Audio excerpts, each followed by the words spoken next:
मैं पढ़ाई के लिए पूना चला गया। वहाँ पे जो है बहुत सारी चीज़ें हुई। उसके बाद से जो है पूना से जो है मैं बिहार आया और वीडियो बनाना शुरू किया और आज अब मैं आपके सामने हूँ जी।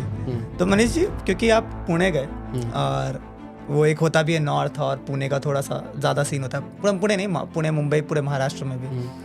तो क्या आपके साथ ऐसा हम लोग जब गए थे तो उस समय वो मुद्दा जो है चरम सीमा पे था। हाँ, क्योंकि लालू ने छठ के ऊपर बोल दिया था। लालू जी ने क्या किया था कि बोला था हम आके जुहू में छठ मनाएंगे। तो राज ठाकरे तो राज ठाकरे ने चैलेंज किया था। लालू जी डर के मारे गए ही नहीं। गए ही नहीं लालू जी तो ऐसे हैं कि अपने लोगों को पिटवाते हैं खाली जी। मतलब बोल दिया उन्होंने। उनका जाके मीडिया में देखिएगा बाइट है। तो कहीं राज ठाकरे जिम्मेदार मानते कि लालू जी के नहीं, उनका बाइट है कि राज ठाकरे क्या कर सकता है, मेरा कुछ नहीं कर सकता, हमारे लोग जुहू में छठ मनाएंगे। और ज्यादातर उनके वोटर सपोर्टर गए जुहू में छठ मनाने। राज ठाकरे के कार्यकर्ता जो है आए, खूब धुनाई पिटाई की है और लालू जी गए ही नहीं छठ मनाने। लालू जी बोल दिया स्वास्थ्य का कारण और कुछ हवाला दे के जो है पटने में छठ मना लिए और वहाँ पे अपने लोगों को पिटवा दिए। उस समय पूरा जो हो रहा था वो बिहार वाला और सारी चीज़ों को लेकर, और वहाँ पे कहीं ना कहीं मैंने क्योंकि खुद देखा है कि बिहारी छात्रों के साथ कुछ ना कुछ थोड़ी बहुत दिक्कतें होती थी। मतलब लोग मजाक बनाते थे। बिहारी के साथ जो है पूरे ब्रह्मांड में दिक्कत होता है। नहीं, मतलब मैं वो जानना चाहता हूँ क्योंकि बिहारी होते हैं टैलेंटेड।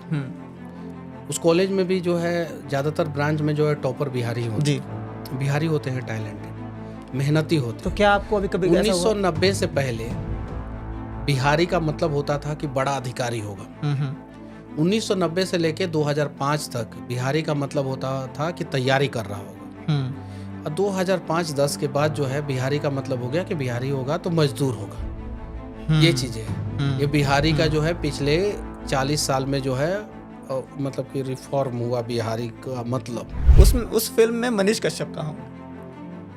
वो मैं अपने बारे में कैसे बताऊं कि मैं कहाँ रहूंगा? नहीं, आपकी तरफ से आप अगर मूवी बनवा रहे हैं। हम कहाँ से मूवी बनवाएंगे? इस चीज का कल्पना भी हम नहीं कर सकते।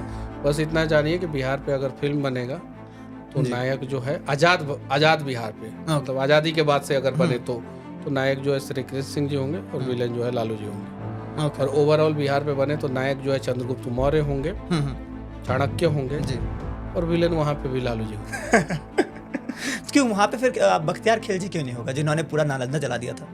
लेकिन फिर भी बिहार जो है बचा हुआ था। आज़ादी के बाद जो है सर्वे हुआ, फोर्ड फाउंडेशन ने 1963 में जब सर्वे किया तो बिहार जो है इस देश का नंबर 1 राज्य था। वो जो राजधानी कही जाती थी विद्या का पूरी दुनिया से आते थे लोग। विलेन के साथ वो भी विलेन। उसने जितना बर्बाद नहीं किया उससे ज्यादा बर्बाद तो लालू जी ने किया बिहार को। हाँ, ये चीज है। मतलब आप बख्तियार खिलजी से बड़ा विलन बना रहे हैं लालू जी को। लालू जी ने बर्बाद किया बिहार को। आप उठा के देख लीजिए बिहार के इतिहास को जी। क्योंकि आपने बोला कि योगी जी आपको बहुत पसंद है और योगी जी कहीं ना कहीं वो हिंदुत्व वाले नेता हैं, है ना, और उन पे बहुत कुछ दूसरी पार्टियां जो हैं या बाकी है। क्योंकि आपके जो आइडल हैं, आपने खुद बोला अटल जी हैं, मेरे भी आइडल अटल जी थे। अटल जी के लिए बोला जाता था कि वो बहुत ही ऐसे नेता कि हर पार्टी उनको प्यार करती थी। उनके कविताओं को सुना कीजिए जी, खुद पता चल जाएगा कि वो कितने बड़े राष्ट्रवादी थे और कितने बड़े हिंदुवादी थे। नहीं, लेकिन राष्ट्रवादी और हिंदूवादी दोनों को एक साथ कैसे आप कर सकते हैं? अगर कोई हिंदूवादी नहीं है तो राष्ट्रवादी नहीं हो सकता। हिंदूवादी है वो राष्ट्रवादी होगा, जो राष्ट्रवादी है वो हिंदूवादी होगा। तो क्या अब्दुल कलाम जो थे वो राष्ट्रवादी नहीं थे? हिंदूवादी भी थे, बट उनका मजहब पढ़ते थे। बट उनका मजहब अलग था। मजहब अलग होने का मतलब क्या है कि आप हिंदुओं को गाली दीजिएगा? चलिए, ये चीज है। गीता पढ़ते थे, महाभारत पढ़ते थे। मैं हिंदू को गाली नहीं, लेकिन अगर मैं हिंदू संस्कृत पढ़ते थे तो यानी सनातन में उनको विश्वास था। उनको पढ़ाने वाले कौन से लोग थे आप पता कर लीजिए। बिल्कुल, ये चीज है। अब और रामेश्वरम के रहने वाले थे, राम को मानते थे, यानी हिंदुवादी हैं। हाँ, अब दूसरे धर्म के भी हैं तो आप हिंदुवादी सनातनी हो सकते हैं। वो एपीजे अब्दुल कलाम जो है हिंदुवादी सनातनी थे, मुस्लिम थे, मुस्लिम धर्म से आते थे, मुसलमान का भी सम्मान करते थे, मुस्लिम धर्म का भी सम्मान करते थे, लेकिन सनातन का भी वो सम्मान करते थे। तो जो सनातन का सम्मान करेगा, हिंदुओं का सम्मान करेगा, वो राष्ट्रवादी होगा ही होगा।